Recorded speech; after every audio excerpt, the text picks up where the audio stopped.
Hallelujah.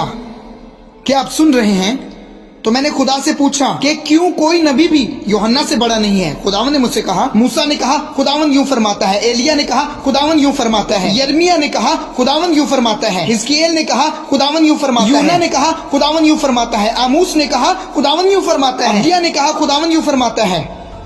और फिर यूहन्ना इस्तबागी सामने आया, उसने कहा देखो ये खुदा का बर्रा है जिसकी बाकियों ने नबूवत की, यूहन्ना ने उसे देखा।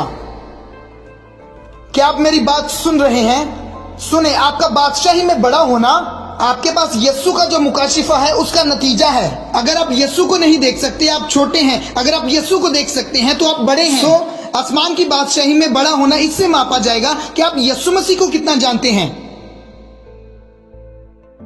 सारे नबी अक्स का सहारा लेकर यस्सु की बात किया करते थे। यूहन्ना ने पहली बार कहा देखो ये खुदा का बर्रा है जो जहान का गुनाह उठा ले जाता है। फिर यस्सु ने कहा जो बादशाही में छोटा है वो यूहन्ना से भी बड़ा है। फिर मैंने पूछा कि खुदावंद मैं कैसे और क्यों यूहन्ना से बड़ा हूँ? जिसका मतलब ये बनता है मैं मूसा से भी बड़ा हूँ, मैं हिजकियेल से भी बड़ा हूँ, मैं यसाया से भी बड़ा हूँ, उन सब से बड़ा हूँ। खुदावंद ने मुझे बता मैं कैसे और क्यों उनसे बड़ा हूँ, यूहन्ना से भी। खुदावन ने फिर मुझे ये बताया कि यूहन्ना ने तो मुझे देखा था और बाकी नबियों ने नबूवत की। तुम्हारी बात यह है कि मैं तुम्हारे अंदर हूं, मैं तुम्हारे अंदर जिंदा हूं। ओ हालेलुया। आप उसे उठाए हुए हैं, वो आपके अंदर है, आप उसका घर हैं। तो अगर कोई खुदा को ढूंढ रहा है तो आप खुदा का पता है। जोर से बोले मैंने सुना, मैंने सुना। अब ध्यान से मेरी बात को सुनिएगा। उसने नबियों के बारे में बात करना शुरू की, शरीयत के बारे में बात शुरू की। फिर यीशु ने कहा पुराने अहदनामा के सारे लोग, सारे नबी मेरी गवाही देते हैं। दूसरा हवाला यूहन्ना 1 बाब और उसकी 45 आयत। फिलिप्पुस ने नतनेल से मिलकर, एक दूसरे से कहे नतनेल, आप एक दूसरे को छूकर बोले नतनेल। फिलिप्पुस ने नतनेल से मिलकर ये कहा वो हमको मिल गया। ओ हालेलुया। हमें कोई चीज नहीं मिल गई, वो हमको मिल गया।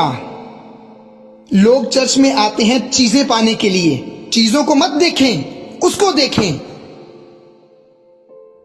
कुछ लोग चर्च में इन चीजों के लिए आते हैं, मैं जल्दी से शादी करना चाहती हूँ, मुझे बस कोई मिल जाए, एक शोहर चाहिए। चर्च शोहर पाने की जगह नहीं है, चर्च कोई ब्रेक थ्रू की जगह नहीं है, चर्च कोई चीजों की जगह नहीं है, चर्च उसकी यानी मसीह की जगह है। क्योंकि जब आपको मिल जाएगा वो, तो बाकी सारी चीजें खुद ही दौड़ती आएंगी। क्या आप मेरी बात को ध्यान से सुन रहे हैं? रोमियो के खत में बाब नंबर 8 आयत नंबर 32, जिसने अपने बेटे ही को दरेग न किया बल्कि हम सबकी खातिर उसे हवाला कर दिया, वो उसके साथ और सब चीजें, वो उसके साथ मसीह के साथ, मसीह के साथ, बस चीजें नहीं मसीह के साथ। तो जब आपके पास मसीह है तो उसके साथ बाकी चीजें भी आ जाती हैं।